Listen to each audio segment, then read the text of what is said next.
सियासत कहने में एक छोटा सा शब्द है, मगर जब बात देश की सियासत की हो तो इसके मायने ही बदल जाते हैं। पूरी दुनिया में हिंदुस्तान और पाकिस्तान दो ऐसे मुल्क हैं जिनको अंग्रेज़ों ने आज़ादी धर्म के बंटवारे की शर्त के साथ दी थी। दोनों ही मुल्कों की सरहद धर्म के आधार पर खींची गई थी।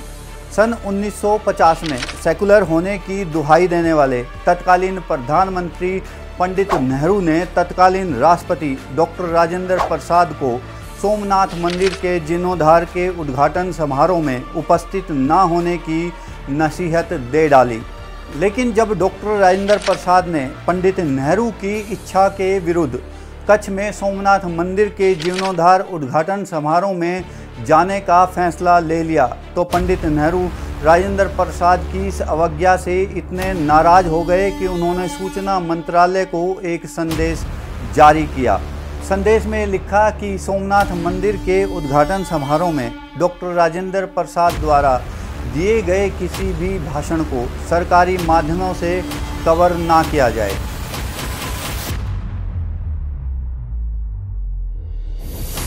नमस्कार, मैं हूं राज सूर्यवंशी। आज सुनाऊंगा मैं आपको सियासत की इस कड़ी में आज़ाद भारत के प्रथम प्रधानमंत्री पंडित नेहरू और राष्ट्रपति डॉक्टर राजेंद्र प्रसाद की धर्म को लेकर हुई उस तकरार की कहानी। आखिर क्यों पंडित नेहरू नहीं चाहते थे कि डॉक्टर राजेंद्र प्रसाद सोमनाथ मंदिर का उद्घाटन करें। आज का यह एपिसोड तत्कालीन अखबार और वरिष्ठ पत्रकार डीपी मिश्रा की किताब India from Curzon to Nehru and after और बीबीसी की रिपोर्ट पर आधारित है। सन 1933 में जवाहरलाल नेहरू ने महात्मा गांधी को एक पत्र लिखा था, जैसे जैसे मेरी उम्र बढ़ती गई है, धर्म के प्रति मेरी नज़दीकी कम होती गई है। 1936 में नेहरू ने अपनी आत्मकथा में लिखा, संगठित धर्म के प्रति हमेशा मैंने दहशत ही महसूस की है।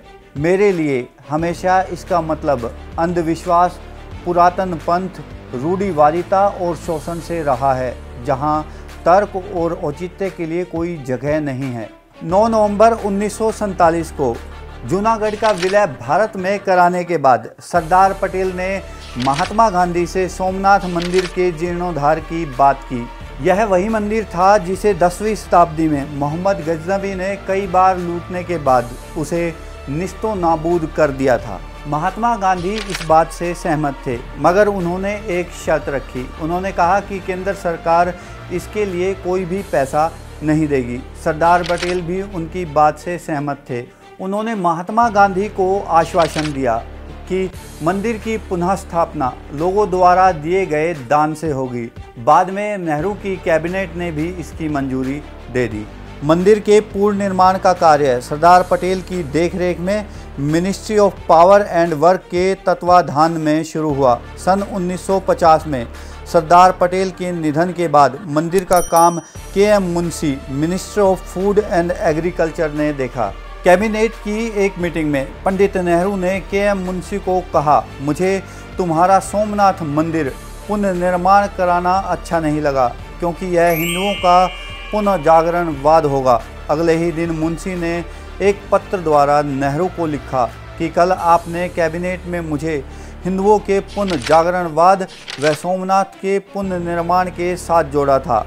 मुझे खुशी है आपने मुझे यह सब कहा। मैं अपने किसी विचार या कार्य को वापस लेना नहीं चाहता। मैं आपको आश्वासन देना चाहता हूं कि सोमनाथ मंदिर के पुनर्निर्माण के साथ साथ बाकी जितने भी कार्य देश में चल रहे हैं, मैं उन सभी में अपना पूरा योगदान दूंगा। लोकतंत्र में धर्म के प्रति पंडित नेहरू की सोच की पहली अग्नि परीक्षा 1950 में हुई, जब राष्ट्रपति डॉक्टर राजेंद्र प्रसाद ने पंडित नेहरू की इच्छा के खिलाफ गुजरात में सोमनाथ मंदिर के जीर्णोद्धार समारोह में जाने का फैसला किया। पंडित नेहरू ने राजेंद्र प्रसाद के सोमनाथ जाने का इस आधार पर विरोध किया था कि भारत एक धर्मनिरपेक्ष देश है और एक धर्मनिरपेक्ष राष्ट्र के शासन अध्यक्ष को इस तरह के धार्मिक कार्य से अपने आप को नहीं जोड़ना चाहिए। लेकिन राजेंद्र प्रसाद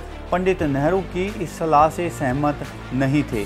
तब के मशहूर पत्रकार दुर्गादास अपनी किताब India from Curzon to Nehru and after में लिखते हैं, डॉक्टर राजेंद्र ने नेहरू के ऐतराज़ का जवाब लिखते हुए कहा था, मैं अपने धर्म में विश्वास करता हूं और मैं अपने आप को इससे अलग नहीं कर सकता। मैंने सोमनाथ मंदिर के जीर्णोद्धार के उद्घाटन समारोह को सरदार पटेल और नवानगर के जाम साहेब की उपस्थिति से देखा है।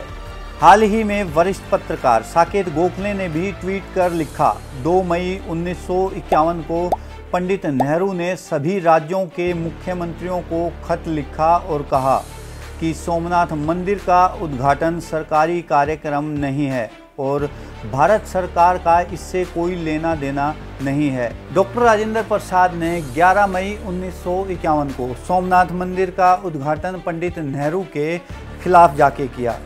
पंडित नेहरू डॉक्टर प्रसाद की इस अवज्ञा से इतने नाराज हो गए कि उन्होंने उनके सोमनाथ मंदिर के उद्घाटन पर दिए हुए भाषण पर सरकारी माध्यमों से प्रसारित होने पर रोक लगा दी। समारोह में लोगों को संबोधित करते हुए डॉक्टर प्रसाद ने कहा कि पुनर्निर्माण की ताकत तबाही की ताकत से कहीं ज़्यादा बड़ी होती है।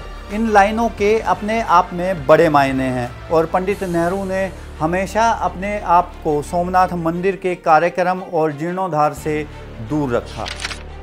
धर्म के प्रति पंडित नेहरू और डॉक्टर राजेंद्र प्रसाद परस्पर विरोधी विचारों की झलक तब और देखने को मिली जब 1952 में डॉक्टर राजेंद्र प्रसाद काशी गए। उन्होंने वहां कुछ पंडितों के पांव धोए।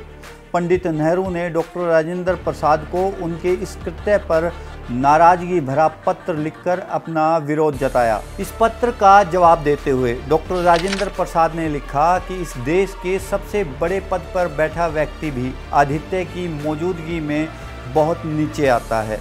इस विवाद के बाद से ही पंडित नेहरू उपराष्ट्रपति राधाकृष्ण की तरफ झुकना शुरू हो गए।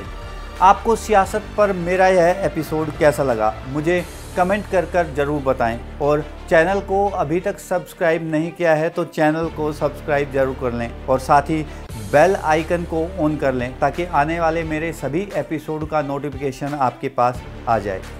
मेरे सियासत पर आने वाले अगले एपिसोड तक के लिए जय हिंद, जय भारत।